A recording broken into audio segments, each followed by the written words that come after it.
A paz do Senhor Jesus, seja muito bem-vindo, seja muito bem-vinda a mais uma aula da nossa série Desbloqueando o Pregador que há em Ti. Eu sou o Patrick Marques, sou o mais novo professor de oratória cristã, e aqui eu te ensino a como vencer o medo de pregar em apenas 12 semanas e se tornar um dos pregadores mais requisitados da sua cidade.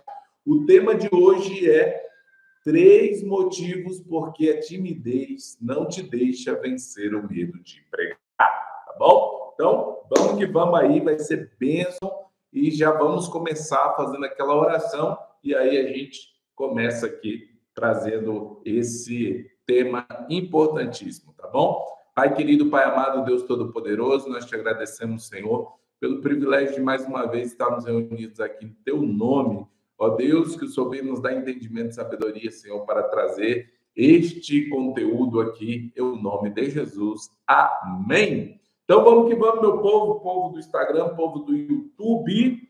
Glória a Deus. Então, nós temos aqui 3 motivos porque a timidez não deixa você vencer o medo de pregar. Então, nós temos esses 3 motivos e nós vamos estar passando por eles. Agora, principalmente, eu quero trazer aqui para vocês algo muito interessante, que é a questão da timidez. O que seria realmente a timidez? O que a timidez, ela vem representando e ela faz com que as pessoas possam travar. A timidez, na verdade, irmãos, é algo que vem do medo, tá? Mas a timidez também é fruto da sua personalidade. Geralmente, as pessoas que são muito tímidas, são pessoas que têm um perfil comportamental melancólico. Então, essas pessoas que têm um perfil comportamental melancólico, elas geralmente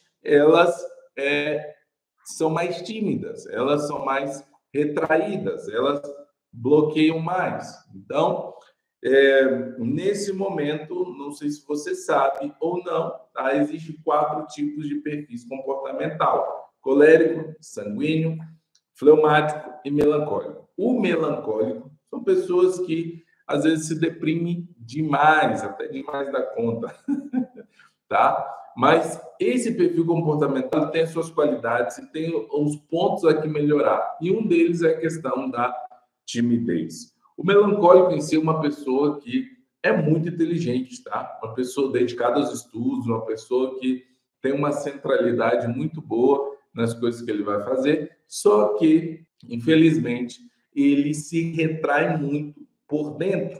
Então, por isso e por esse motivo, eu quero trazer aqui para vocês 3 motivos, tá? Que a timidez impede que você vença o medo de pregar. Então, eu já disse que como que geralmente as pessoas que são mais tímidas, que têm uma personalidade melancólica, e aí já vamos aqui para o primeiro motivo. O primeiro motivo que faz você deixar a sua timidez te bloquear, tá bom?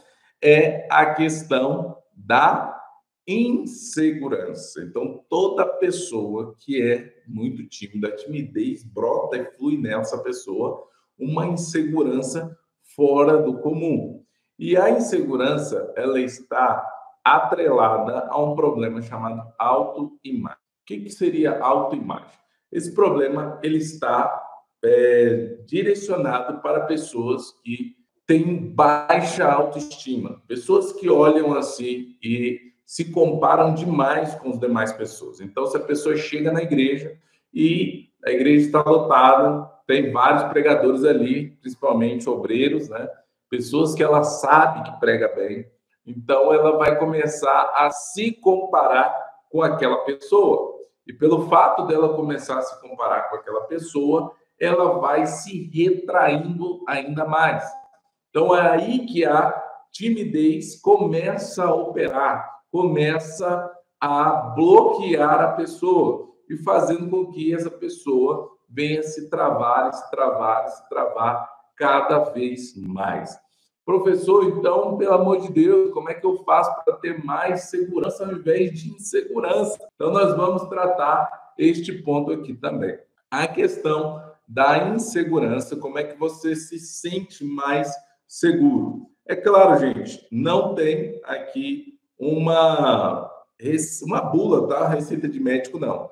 O que eu vou trazer para você aqui são coisas que o dia a dia e que a gente utiliza, não só comigo, mas com os meus alunos também. Então, a questão da insegurança, ela está atrelada diretamente à questão da sua preparação. E preparação tanto espiritual quanto intelectual, tá? Então, nessa preparação, quanto mais preparado você estiver, mais você vai estar sucinto a estar mais seguro. Então, vamos lá. Olha só, no teu lado intelectual, eu vou chamar ele intelectual, mas geralmente eu chamo ele de lado humano, que é a sua personalidade, você tem 5 áreas que você tem que dominar, que você tem que ter um controle, tá bom? Profundidade bíblica, gestão emocional, homilética, hermenêutica e oratória. Então, você precisa ter o domínio dessas 5 áreas. 5 áreas, tá? Quando você domina essas 5 áreas, gente, e olha que eu estou querendo te dizer o seguinte aqui, presta atenção. Quando você tem profundidade bíblica, aquilo que você vai pregar, você tem que dominar ao extremo de você conseguir tirar do texto coisas que a maioria das pessoas não consegue, tá bom? Então, isso é ter profundidade bíblica. Depois, mas olha, gente, cuidado com isso aqui, tá? Não é inventar coisas que o texto não diz, é tirar coisas profundas do texto que o próprio texto diz. Eu quero ressaltar isso aqui, porque, infelizmente, tem pessoas que inventam um monte de baboseira quando vão pregar e falam, meu Deus, como foi profunda essa mensagem. Profunda só a cabeça dele. E a questão da gestão emocional, gente, o pregador, ele tem que estar totalmente acostumado à diversidade de ambiente. Então, vai haver momentos que você vai ter ambientes diferentes. Por exemplo, você ir pregar em uma cruzada ao ar livre é um ambiente totalmente adverso da igreja. Então, ali pode acontecer de tudo. E o pregador tem que estar preparado. Se você for pregar num hospital, se você for pregar num presídio, você tem que estar preparado para qualquer tipo de ambiente, para qualquer momento na qual você for solicitado para pregar. E isso é você ter gestão emocional, controle das suas emoções suficiente ao ponto de você conseguir trazer para a igreja a visão de que, olha, eu estou aqui cumprindo a vontade de Deus e eu estou tranquilo, eu estou com naturalidade. Então, você tem que passar para a igreja o ar de naturalidade. Se você não tem controle das suas emoções, como que você vai passar isso para a igreja? Não tem como. E a terceira coisa, homilética. Gente, tem gente aí que não sabe o básico de um sermão. Não sabe o básico de um sermão, não sabe nem como que se faz uma introdução de um sermão textual, de um sermão expositivo, de um sermão temático, de um sermão objetivo, não sabe nada. E vai pregar. E acha que só que pregar é ir lá, abrir a Bíblia e sair falando, porque o Espírito vai falar aqui agora. Aleluia! Glória a Deus. Gente, não é assim. Presta atenção numa coisa. Você precisa ter cuidado com quem está te ouvindo. Você precisa ter cuidado em quem está te ouvindo. Com o coração das pessoas. As pessoas trabalham o dia todinho, se cansam, se esforçam. E o mínimo que um pregador tem que fazer é pregar uma mensagem compreensível, entendível. O mínimo, tá? O mínimo. O máximo que eu vou dizer aqui seria uma mensagem bem estruturada, bem compreendida e com muita unção de Deus. Mas isso é o máximo. O mínimo que eu estou dizendo aqui é você trazer uma mensagem compreensível, tá? Então, se você não consegue dominar os modelos de sermões, com certeza também as pessoas que vão te ouvir vão dizer, meu Deus, essa mensagem hoje foi uma bênção, uma bênção. Aí você diz assim, o que eu preguei hoje? A pessoa não sabe dizer. A pessoa literalmente não sabe dizer o que você pregou. E isso é o quê? Uma vergonha, gente. Isso é uma vergonha, pelo amor de Jesus Cristo. Se você vai pregar a palavra de Deus, tá? Você vai anunciar a palavra de Deus. E você que está ali para anunciar a palavra de Deus, você precisa trazer algo que venha do trono de Deus. E tem gente que tem esse preconceito com esboço. Gente, o esboço só vai entrar no esboço aquilo que Deus te deu. Não é aquilo que você tirou da sua cachola. Não é aquilo que você idealizou. É aquilo que Deus te deu. Aquilo que Deus te deu vai para o esboço, tá? Mas isso não quer dizer que, Deus me deu uma revelação profunda. Se você não souber passar isso para as pessoas que estão te ouvindo, infelizmente as pessoas não vão receber isso com profundidade. E é aí, gente, que tem uma outra situação, que é o quê? Hermenêutica. Quando você tem domínio exclusivo da hermenêutica, da interpretação do texto na qual Deus quer que você fale, gente, as pessoas não entendem. Por quê? Porque você também tampouco vai conseguir fazer aplicação textual. E olha, uma coisa que eu venho batendo muito na tecla, se você vai pregar e você não tem aplicação textual, infelizmente, as pessoas que estão te ouvindo estão fadadas a dormir. Simples assim, as pessoas estão fadadas a dormir. Por quê? Gente, as pessoas que estão ali te ouvindo, elas não querem saber de Davi, de Sansão, de Golias, de nada disso. As pessoas que estão ali te ouvindo, elas querem se sentir tocadas por aquilo que você está pregando. E a única maneira das pessoas se sentirem tocadas por aquilo que você está pregando é você ter a capacidade de tirar da Bíblia, presta atenção nisso aqui, hein? De você tirar da Bíblia e trazer para os dias atuais, para que a pessoa possa se sentir incluída, tocada por aquilo que você está pregando, sabe? A gente precisa bater nessa tecla aqui, gente. A gente precisa amadurecer essa ideia. E aí que está, quando você entra dentro de hermenêutica, você pega as figuras de linguagem, você pega as questões das aplicações. Gente, isso são ferramentas extraordinárias para você pegar um texto simples, como o Salmo 23, o Senhor meu pastor e nada me faltará, e você trazer uma revelação do texto que muitas das vezes a pessoa nem sabe. Você pegar o original do texto, vasculhar, abrir a caixa da revelação da palavra. Isso é possível através da hermenêutica. E aí nós temos o quarto, oratória. Meu Deus. Gente, pregador que não sabe o básico de oratória, ele está fadado ao fracasso. Simples assim. Porque a oratória visa a comunicação. Como que você vai pregar se você não tem o mínimo de comunicação com a igreja? É impossível. Eu nunca vi, sinceramente, eu nunca vi um pregador bem-sucedido que não tivesse domínio de oratória. O mínimo que você tem que saber falar e se comunicar com uma pessoa da maneira correta. E aí que tem algo interessante sobre a oratória. A questão da senoide, tá? Que seria movimentos, tá? Oscilatórios, para cima, para baixo, para cima, para baixo, para cima, para baixo. O que é isso? Tem pessoas que vão pregar e começam. Porque Deus, aleluia, gente, você não tem dó de quem está te ouvindo, não? A pessoa, primeiro, ela não sabe o que é impostação de voz, ela vê as pessoas fazendo impostação de voz e ela acha isso bonito.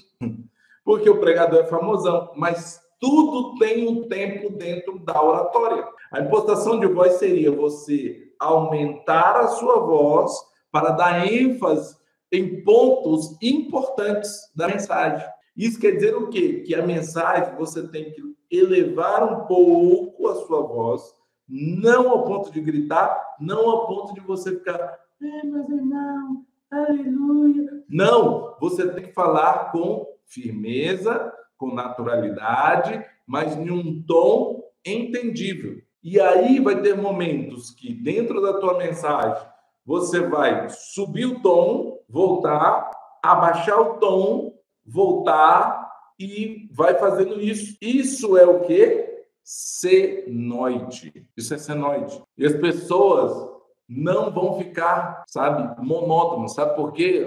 Perdão, a tua pregação não vai ser monótona. Sabe por quê? Porque o tom da sua voz libera gatilhos de sentimento nas pessoas. Vocês estão observando aqui que às vezes eu dou uma paradinha assim, porque isso vai liberando gatilhos.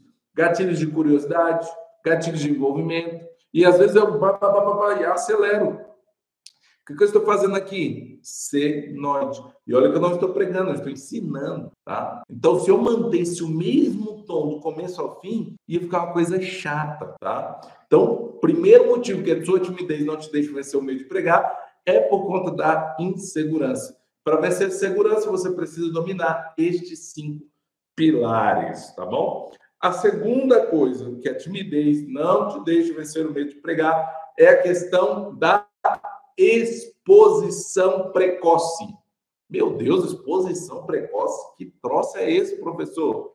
Por exemplo, gente, você foi convidado para pregar, você começou a pregar tem pouco tempo, você pregou 1, 2 vezes. E aí, o teu pastor ou a tua pastora, dependendo aí de onde você congrega, eles vê você dando uma palavrinha ali de saudação, o que eles fazem? Domingo você vai pregar na igreja. Meu Deus! Aí mata o seu ministério. Por quê? Porque você não passou por os níveis de exposição. Você já vai para o 3º nível, que é a igreja. E você tem que ir no 1º nível, 2º nível, 3º nível. Nível de exposição primária, secundária e terciária. Quando você já vai direto para a igreja, o que acontece? Você toma um baque. Porque você é muito tímido, você chega lá, vê pessoas olhando para você, porque uma coisa é a perspectiva, gente. Uma coisa é você ter a perspectiva de que você está olhando no meio da multidão para o altar. Outra coisa é você estar no altar e a multidão está te olhando. São vários olhares ao mesmo tempo em cima de você. Então, o teu cérebro, ele já envia mensagem para o seu subconsciente dizendo, opa, temos que voltar para a zona de conforto. E é aí que vem a timidez e, te espreme, te agarra, para não deixar você vencer o medo de pregar e fazer com que você bloqueie mais. E aí, quanto mais pessoas estão ao seu redor olhando para você, você sente aquela pressão, tudo aquilo que você preparou na tua cabeça, você idealizou, meu Deus, eu vou chegar lá, vai ser assim, vai ser assado, eu vou falar isso, eu vou falar aquilo, pum, some da cabeça. Não é isso? Some da cabeça, aí você fica assim, meu Deus, e agora, Senhor? E aí, quando você sai dali, você fica 100% frustrado. Professor, como é que você sabe disso tudo? Gente, eu sofri isso na pele, tá? Eu era uma pessoa extremamente tímida, bloqueada, que sofri isso na pele. Então, o que eu estou ensinando para vocês aqui, eu sei exatamente o que vocês estão sentindo, o que vocês passam. De sofrer antes da pregação, durante e depois. E talvez, gente, o pior sofrimento que vem na vida do pregador é depois da pregação. Porque ele fica pensando 1001 coisas. Será que fulano gostou? Será que tocou o coração de alguém? Por que ninguém se converteu? Por que não teve esse resultado?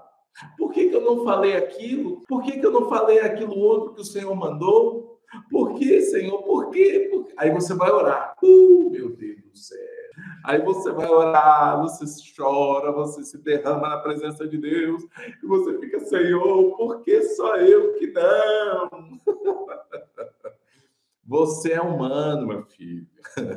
Você é humano. E você precisa mudar coisas que estão dentro de você. Não tem nada de errado. E aí a pessoa começa a achar que ele não tem o dom da palavra, começa a achar que ele não foi chamado para pregar. Gente, todo mundo foi chamado para pregar. Eu provo isso na Bíblia. Eu provo isso na Bíblia que todo mundo foi chamado para pregar. Não tem. Ah, fulano tem uma bolinha de cristal na cabeça e o outro, não. Jesus disse claramente: ide por todo mundo, pregai o evangelho a toda criatura. Pastor, mas essa palavra foi direcionada aos discípulos? Sim, foi direcionada aos discípulos. Só que se você levar em consideração que hoje nós continuamos sendo discípulos de Jesus, essa palavra também, meu irmão, se emprega a cada um que aceitou Jesus. Então, essa palavra, ela se encaixa a todos nós. Logo, todos nós fomos chamados para pregar. Alguns têm medo, outros não. Mas a verdade é que todos fomos chamados para pregar. Então, a questão de você chegar e mudar de posição dentro do altar é a questão de que você não estava preparado ainda para aquele ambiente. Então, você tinha que ter passado primeiro pelo nível de exposição primária. No nível de exposição primária, você prega em pequenos grupos, tipo célula, culto no lar, sabe? Esses pequenos grupos, onde vai ter de 5 a 10 pessoas, que geralmente são pessoas que te conhecem. Então, se você errar, se você cometer alguma gafe ali, não vai ter problema. As pessoas não vão te crucificar, não vão te julgar por causa disso. E você vai conseguir. Depois, segundo nível, secundário, nível de exposição secundário. Você começa a entrar em grupos um pouco maiores, tipo círculo de oração, grupo dos jovens, dos adolescentes, grupo dos varões, os irmãos aí, sabe? Você começa a entrar em grupos maiores, entre 20 até 30 pessoas. Aí sim, gente, você pregou nesses lugares 2, 3, 4 vezes. É o que eu sempre aconselho aos alunos: pregue de 4 vezes, 5 vezes nesses grupos de exposição primária e secundária. Aí sim você pode chegar para o pastor e falar: ó, pastor, eu estou aqui, tá? Aí você começa nesses lugares. Aí sim você pode dizer: pastor, ó, eis-me aqui, vou pregar na igreja. Por quê, gente? Porque até pelo fato de que você já teve outras experiências, você já foi para o campo de batalha, para a prática, e agora você, quando chegar na igreja, pode ser que você vai sentir um friozinho na barriga, pode ser, mas a probabilidade de você dar certo é muito maior do que você ir logo de cara e bum, e pregar na igreja, bloquear e travar. Então você precisa entender isso aqui que eu estou falando. Isso aqui é muito sério, gente. Muito sério. Então, terceiro motivo, porque a timidez não deixa você vencer o medo de pregar. Antes nós falamos aqui da questão da insegurança, nós falamos também dessa questão da exposição, né, que você troca de lugar. E a terceira coisa aqui, que não é menos importante, é você estar alinhado com o seu propósito. Peraí, mas como assim alinhado com o meu propósito? Gente, a timidez é igual um freio. A timidez é igual um freio. Tipo, se o carro tá com freio de mão puxado, tem carro que ele até anda, tem outros que ele não anda, não. Os carros mais novos, ele não anda, não. Mas os carros mais antiguinhos, igual eu já tive um Fiat Uno, e uma vez, gente, meu Deus, eu andei 60 quilômetros com freio de mão puxado e eu estava tão distraído que eu não percebi. Eu só percebi quando eu cheguei em casa aquela catinga de borracha queimada e eu não sabia, meu Deus, o que está acontecendo com o meu Fiat Uno? Era o freio de mão que eu vim puxado. E eu estava com tantos problemas, tantas dificuldades. Mas uma coisa que eu vi, ele andava, mas não, sabe? Parece que o carro estava agarrado, não saía do lugar. É a mesma coisa, gente. É a mesma coisa. Você está, tipo, travado. E aí você não desenvolve. Você não ganha desenvoltura. E toda vez que você se trava por um lado, por um outro, na hora de pregar, que isso vem através da timidez também, você não consegue desenvolver uma boa pregação. Porque você sempre vai ficar ali na cabecinha pensando: ai meu Deus, isso, ai meu Deus, aquilo, ai meu Deus, aquilo outro. Agora, quando você está alinhado com o seu propósito, você realmente vai dizer: epa, peraí, eu fui chamado para quê? Para ser uma estrela, um popstar, para brilhar? Ou eu fui chamado para ganhar almas? Tá? Então, eu quero perguntar para vocês que estão aqui no YouTube, no Instagram, Vocês foram chamados para ganhar oferta? Vocês foram chamados para ter o nome no cartaz? Para ter a fotinha de vocês bonita lá no cartaz? Foi para isso que vocês foram chamados? Gente, se vocês foram chamados para isso, vocês nunca serão pregadores voz de Deus. Nunca serão. Vou dizer a verdade. Vocês serão mercenários. Só isso. E mercenários no Brasil e no mundo está cheio de pregadores mercenários. Que, se ele for chamado para pregar na igrejinha lá, tem 20 membros, e a outra chama ele com 150, ele abandona de 20 e vai para de 150, porque lá a oferta é maior. Você não foi chamado para isso, não. Você foi chamado para ser um pregador, voz de Deus, alguém que fala a vontade de Deus e não aquilo que as pessoas querem ouvir. Tá, gente? Às vezes até sobe aqui um fogo, né? Mas é porque o negócio é sério, o assunto é muito sério, gente. E o que eu mais tenho visto hoje em dia são pessoas que estão querendo pregar, mas estão desalinhados com o seu propósito. Se você tem um propósito, você tem que estar alinhado com esse propósito. Você tem que estar debaixo da graça, da glória de Deus, alinhado com esse propósito. Se o propósito de Deus na tua vida é ser um pregador, é ser um pregador, uma pregadora, que seja um pregador, uma pregadora voz de Deus. Que seja alguém que vai falar aquilo que o povo precisa ouvir, que está carente para ouvir. Não aquilo que o povo, ai meu Deus, eu te paguei tanto, você não pode pregar sobre pecado. Aí está lascado. Tá? Então você precisa estar alinhado. Quando você está alinhado, mesmo que o teu cérebro quer te travar, quer te bloquear, quer te dizer, não, aqui você não sai, você vai ficar aqui, você vai se manter aqui. Não, você diz, não, eu estou alinhado com o meu propósito. E o meu propósito é maior do que o meu eu. O meu propósito é maior do que o meu ego. O meu propósito é muito maior do que aquilo que eu estou sentindo. Aleluia. O teu propósito, gente, coloque isso na tua cabeça. O teu propósito como pregador, como pregadora da palavra de Deus é maior do que aquilo que você está vivendo hoje. Falo isso com todas as letras, tá? Muito maior. Sabe por quê?